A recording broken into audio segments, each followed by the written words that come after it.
The vast emptiness of space surrounding the blue-green planet called Earth was disturbed by the arrival of 15 massive ships. They emerged from hyperspace in perfect formation, their metallic hulls gleaming under the distant sun. These were the vanguard vessels of the Talgary Empire, rulers of most of the known galaxy for 10,000 years. On the bridge of the lead ship, Admiral Dex stood with his 4 arms clasped behind his back. His scaled skin reflected the blue light of the command console as he studied the planet on the main view screen. Primitive, he noted, his voice deep and gravelly. They have only reached their own moon and sent basic probes to nearby planets. Scans show limited orbital defenses. His second-in-command, Officer Lorne, nodded. The Emperor will be pleased. Another world to add to the collection with minimal resources required. The Talgary Empire had subjugated over 500 species across 3,000 worlds. Their method was simple and effective. Arrive with overwhelming force, demonstrate their power, and offer protection in exchange for resources and loyalty. Species that resisted were made examples of. None had successfully defied the Empire in 800 years. Send the standard greeting package, ordered Dex. Let them know we come in peace, provided they understand their place. Within hours, the humans had responded with a request for face-to-face dialogue. This was unusual but not concerning to Dex. Perhaps these humans were more reasonable than most species upon first contact. The meeting was arranged on the neutral ground of an orbital station the humans had constructed. It was primitive by Talgary standards, but functional. Dex arrived with 10 armed guards, their weapons visible but lowered. 3 humans waited for them. The central figure stepped forward, a tall man with graying hair and calm eyes. He wore a simple blue uniform with minimal decorations. "I am Ambassador Thomas Wilson of Earth," he said with a slight bow. "These are my colleagues, General Rivera and Dr. Morgan." Dex towered over the humans by at least 2 feet.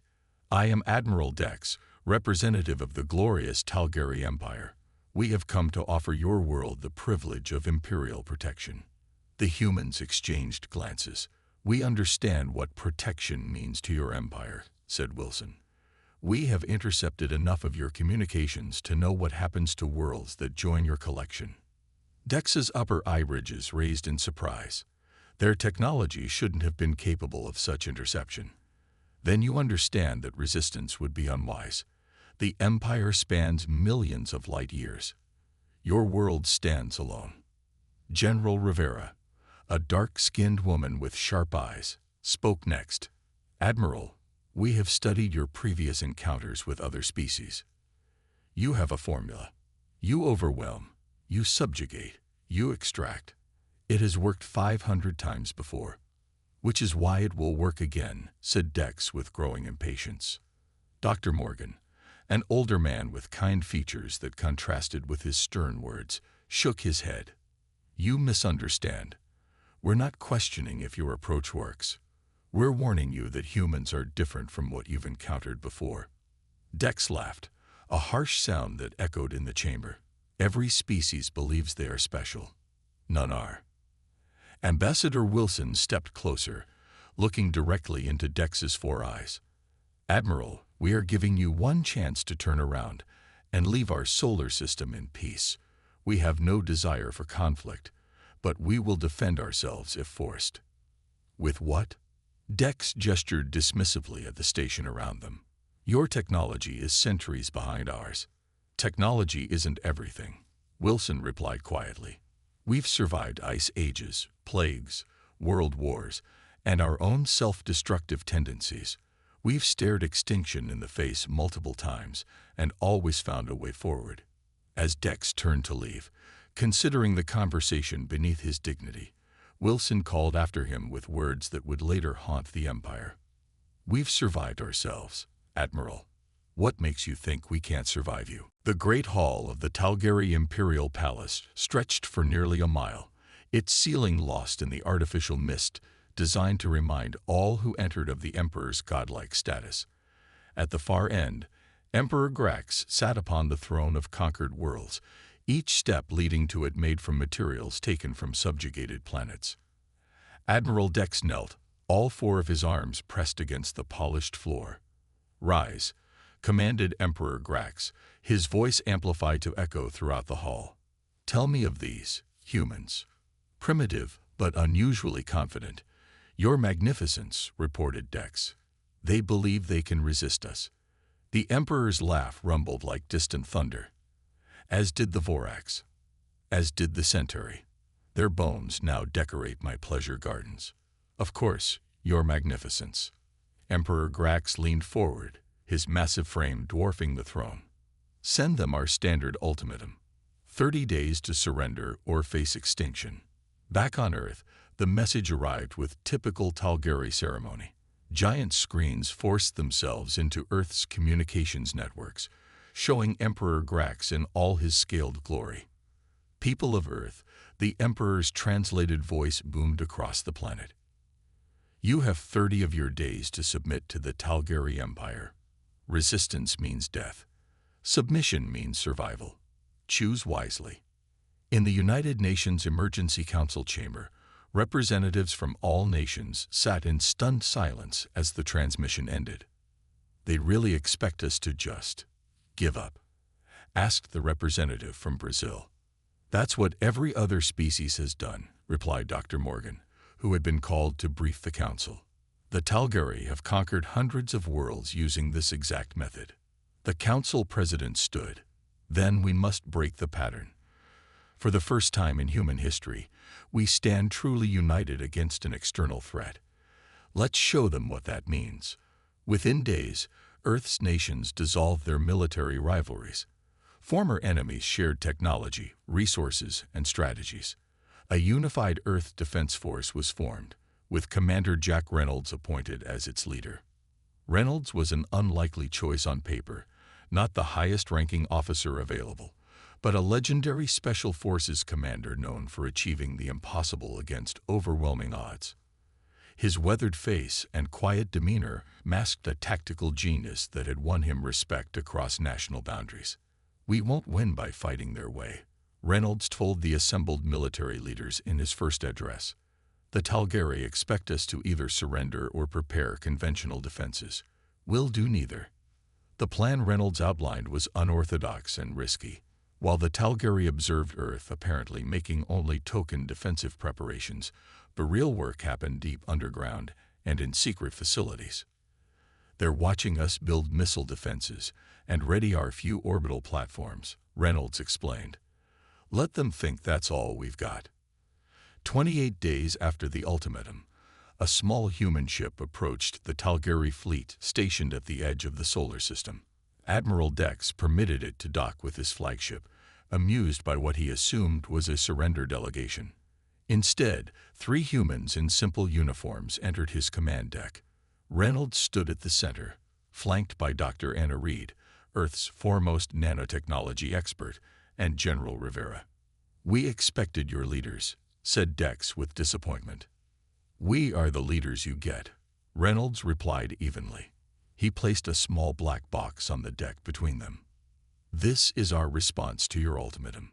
Dex eyed the box suspiciously. "What is this primitive device?" "It's a warning," said Dr. Reed, her voice calm despite the dozens of weapons pointed at the human delegation. "And a gift. Inside is a sample of what awaits your empire if you proceed with your attack." "You threaten the Talgeri Empire?" Dex's voice rose in disbelief. "With a box?" Reynolds locked eyes with the Admiral. "No. We're giving you one last chance to leave. What's in this box is already throughout your fleet. We activated a small portion when we docked. Check your tertiary systems." As Dex received reports of unexplained failures across his ship, Reynolds delivered humanity's final warning. "You still have time to run. Once we leave, that option expires." The Talgeri attack began at dawn, Earth time. 200 warships entered the atmosphere in perfect formation, their weapons charged and ready. Admiral Dex watched from the command ship, floating safely in orbit. The humans' warnings had been dismissed as the desperate bluffs of a primitive species. "Begin the standard subjugation pattern," Dex ordered. Target their military installations first, then seats of government. The massive ships descended through clouds, their shadows falling over cities across the planet. On screens throughout the fleet, the Tal'Geri watched humans fleeing in panic. Some military responses came, missiles and fighter jets that were easily destroyed. It all seemed disappointingly simple. "Admiral," Officer Lorne reported, "resistance is minimal. Their most powerful weapons barely scratch our shields." Dex nodded, unsurprised. "As expected, this will be recorded as one of our easiest conquests." Within 6 hours, the Tal'Geri had destroyed or disabled most of Earth's visible military capabilities. Human governments were in hiding or had fallen silent. The planet appeared conquered. News of the swift victory spread across the Empire. Emperor Grax himself prepared a victory speech. The humans, like hundreds of species before them, had fallen to Tal'Geri might. On the night of the third day, Admiral Dex was completing his conquest report when Officer Lorne rushed onto the bridge. "Admiral, we've lost contact with Battle Group 7, he reported, his usual calm demeanor shaken. "Communications malfunction," Dex replied without concern. "Reroute through the secondary network." "Sir, we tried. Then we lost Battle Group 3, and 12, and 9. Lorne's voice trembled. "70% of our invasion fleet has gone silent in the last hour." Now Dex stood, his forehands clenching into fists. "Impossible. Show me the last transmissions." The screen flickered to life, showing the interior of a Tal'Geri warship. The captain was speaking normally when suddenly he stopped and looked down at his control panel in confusion. "Something's wrong with the ship," the captain said. "The systems are. They're shutting down one by one." He turned to someone off-screen. "What do you mean eating? Nothing can eat through Tal'Geri metal." The transmission ended. "Play the others," Dex demanded. Each recording showed the same pattern: confusion, then panic, as ships began to fail from within. In the final moments of one transmission, a ship's engineer held up something tiny between his fingers. "Magnify," ordered Dex. The image zoomed in to reveal a microscopic machine, a robot smaller than a grain of sand. A cold feeling spread through Dex's body as he remembered the black box the humans had brought aboard his flagship. He immediately ordered a full scan of his own vessel. "Admiral," the science officer reported minutes later, "our ship is infested with nanobots. They're dormant now, but they're everywhere. They appear to be waiting." As if triggered by these words, alarms blared across the flagship. Essential systems began failing. The engines shut down. Life support flickered. A transmission cut through the chaos. On screen appeared Dr. Anna Reed, the human scientist who had delivered the black box. "Admiral Dex," she said calmly, "by now you've discovered our defense system. The nanobots were designed to target Tal'Geri technology specifically. They've been programmed to dismantle your ships from the inside out." "This is impossible," Dex snarled. "Your species doesn't have this technology." "We didn't show you everything during your scans," Reed replied. "The nanobots were released the moment your ships entered our atmosphere. They've been replicating inside your fleet for days." Dex watched in horror as reports flooded in. The mighty invasion force that had so easily conquered Earth's conventional defenses was now being devoured from within by an enemy too small to fight. "Your flagship remains mostly operational as a courtesy," Reed continued. "You have 6 hours to collect your surviving forces and leave our solar system." As the transmission ended, Dex stared at the blue planet below. The humans had never intended to win through direct confrontation. They had simply waited for the Tal'Geri to deliver themselves into the perfect trap. The Imperial War Council chamber hadn't been used in over 300 years. No species had posed enough of a threat to require a full gathering of Tal'Geri military leadership since the Nexus Rebellion. Now, 22 admirals sat around the ancient stone table, with Emperor Grax presiding at its head. "Explain how primitives defeated our invasion force," the Emperor demanded, his voice dangerously quiet. Admiral Dex stood alone before his peers, his scales dulled from stress. The humans fight differently, Your Magnificence. They refused conventional warfare entirely. Different how? Asked Admiral Zoll, the Empire's oldest military commander. They used microscopic machines that ate our ships from the inside, Dex explained. No warning shots, no honor declarations, no traditional battle formations. They simply infected us. The council chamber erupted in outrage. Dishonorable. Cowardly. Against all war conventions. Emperor Grax silenced them with a raised hand. These humans, they must be taught the proper way of war before they are exterminated. But teaching humans anything would prove difficult.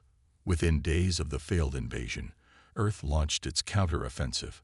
Unlike any enemy the Tal'Gari had faced before, humans didn't attack military targets first. They didn't announce their strikes. They didn't follow any recognizable patterns. At a Tal'Gari mining colony 6 light-years from Earth, all communication systems suddenly broadcast human entertainment programs. The psychological effect was devastating.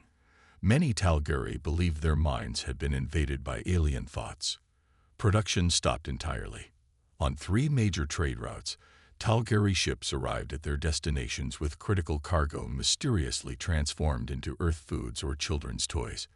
No alarms had been triggered, no containers had been opened. The Tal'Gari research station orbiting Proxima Centauri found its entire database replaced with Earth history texts, most notably detailed accounts of guerrilla warfare tactics from human conflicts.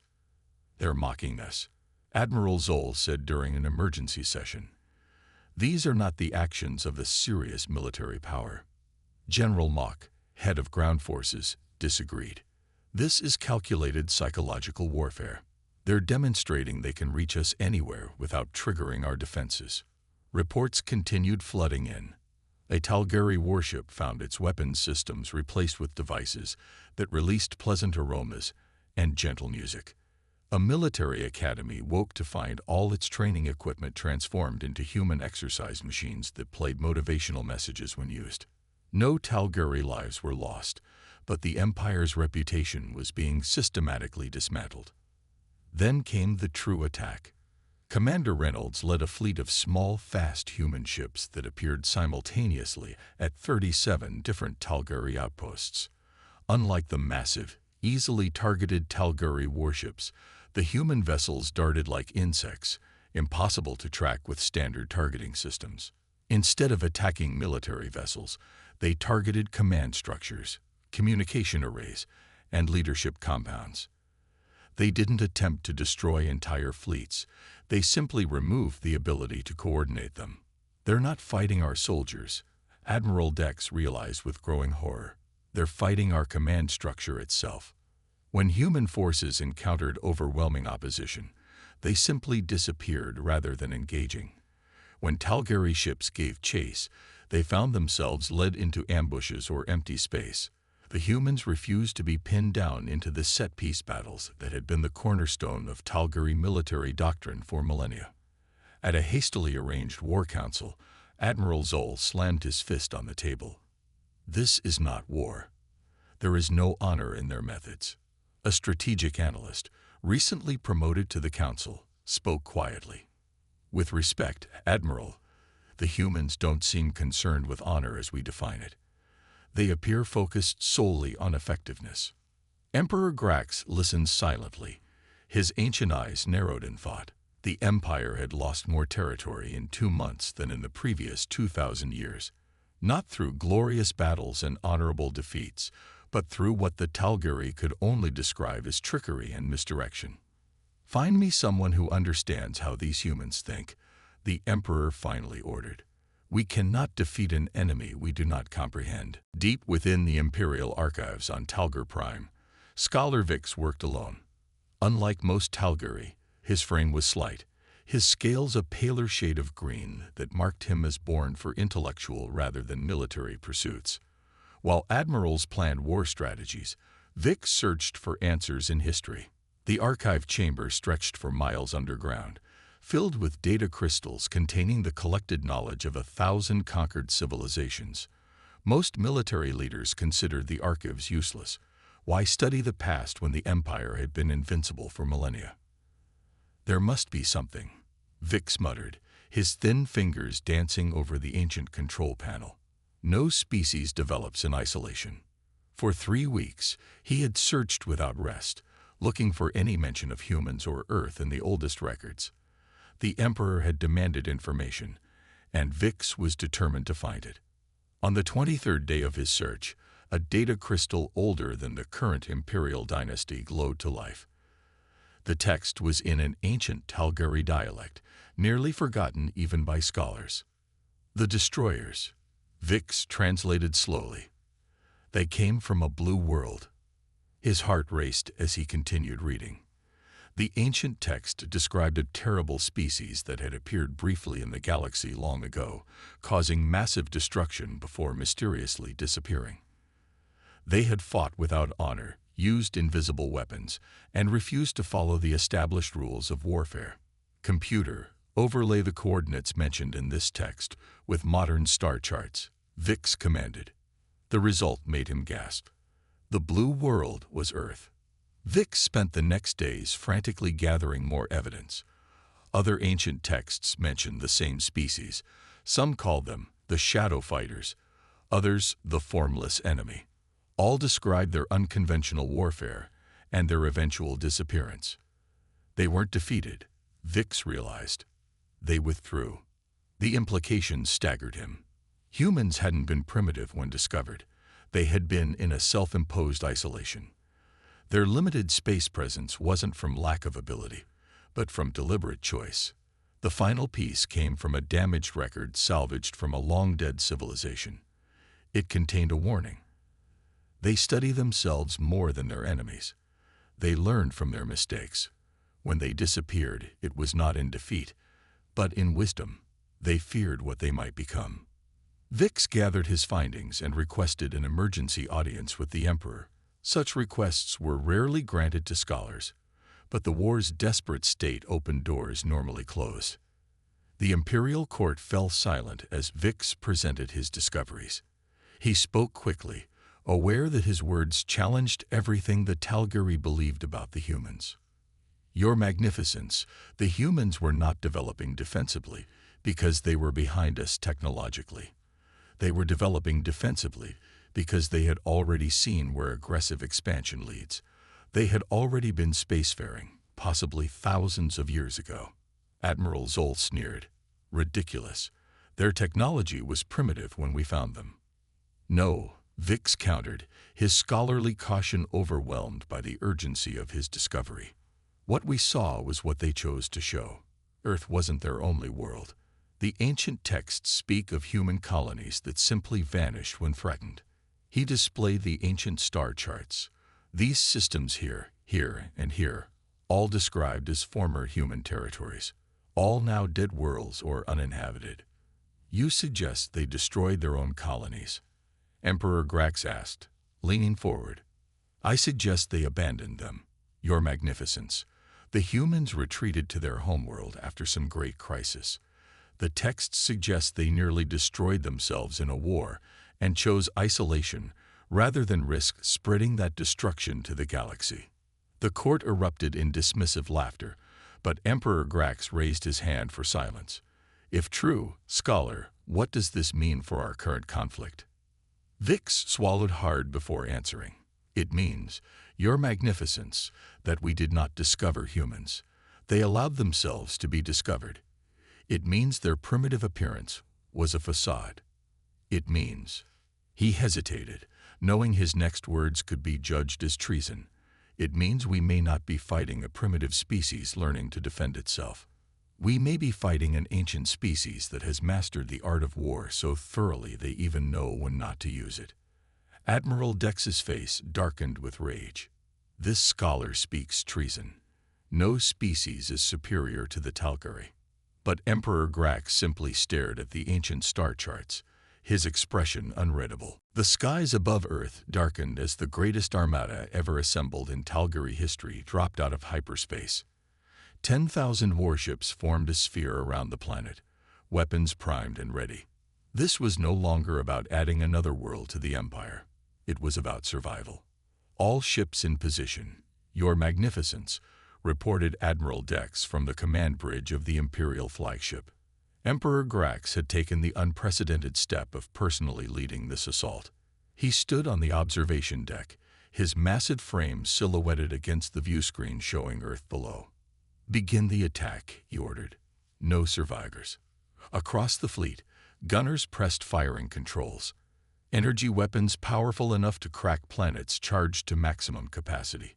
But before the first shot could be fired, a strange ripple passed through space around them. "What was that?" demanded Emperor Grax. Scientists and tactical officers scrambled for answers. Then, impossibly, Earth vanished from their screens. "Sensors malfunctioning," an officer reported, his voice shaking. "Recalibrating." When the sensors came back online, what they showed defied comprehension. Earth hadn't disappeared, it had somehow moved. The entire planet now sat behind the Talgeri fleet, while in its original position hung a massive human space station that hadn't existed moments before. "Impossible," roared Grax. "No species can move planets." A transmission cut through their confusion. Commander Reynolds appeared on screen, looking remarkably calm for someone facing 10,000 warships. "Emperor Grax, we've been expecting you," he said. "What you just witnessed was a demonstration of controlled space-time manipulation, what we call a planetary wormhole shift. We didn't move Earth. We moved the space around it." Admiral Dex stared in disbelief. "This technology cannot exist. It violates all known physics." "Your known physics," corrected Reynolds. "We've had different teachers." On cue, thousands of small objects detached from Earth's new position and streaked toward the Talgeri fleet, faster than any vessels should have been capable of moving. "All ships, open fire," ordered Grax. The Talgeri guns blazed, filling space with destructive energy. Some human ships were hit and vaporized instantly. But for each one destroyed, 10 more slipped through. They didn't return fire. Instead, they attached themselves to Talgeri vessels like parasites. "What are they doing?" Dex demanded. The answer came as Talgeri ships began reporting gravitational anomalies. Ships found themselves suddenly weighing 10 times normal mass, their engines straining to maintain position. Others became nearly weightless, tumbling out of formation as their stabilizers failed to compensate. "They're manipulating gravity on a ship-by-ship basis," reported a terrified science officer. As the Talgeri fleet struggled to maintain formation, a new type of human vessel appeared. These were larger, with a strange, pulsing blue light emanating from their cores. Admiral Zoll's voice cut through the fleet-wide channel. "They're boarding our ships. But not with soldiers, with machines. Walking machines with human voices." Reynolds' face reappeared on the command screen. "What Admiral Zoll is witnessing is Project Phoenix. Dr. Reed." Dr. Anna Reed joined Reynolds on screen. "Your species fears death above all else, Emperor Grax. Humans learned long ago to make peace with our mortality. Project Phoenix takes that a step further, allowing human consciousness to transfer into machine forms when our biological bodies are destroyed." Tactical displays showed Talgeri crews fighting desperately against mechanical humanoids that couldn't be killed by conventional weapons.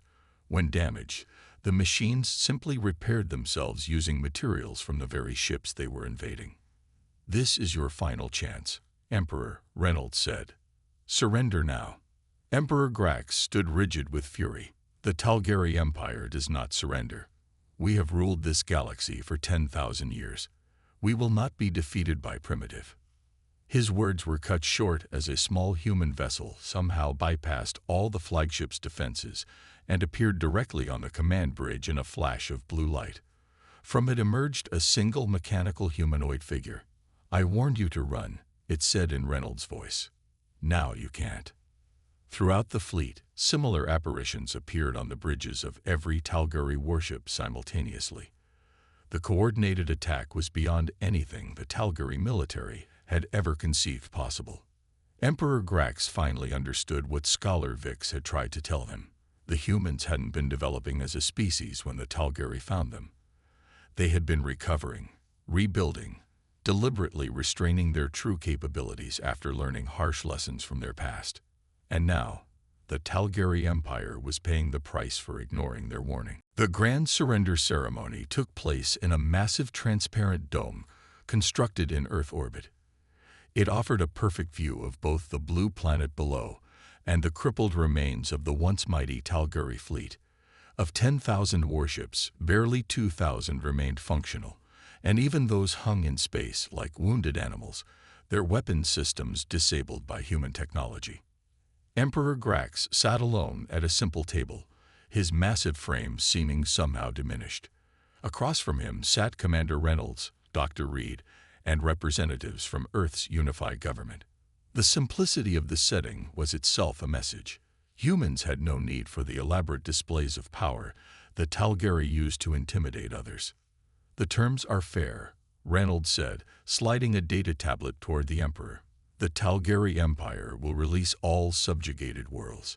Each species will choose its own path forward. Your remaining territory will be limited to your original homeworlds. You destroy 10,000 years of Talgari achievement and call it fair." Emperor Grax's voice was bitter. Dr. Reed's expression remained calm. "Your achievement was built on the suffering of hundreds of species. We're not destroying it. We're transforming it." The surrender document was broadcast across the galaxy.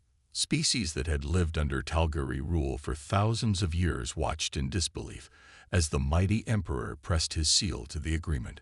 A cheer rose from billions of throats across thousands of worlds. "What happens to my people now?" asked Grax when the transmission ended. "Will you exterminate us as we would have done to you?"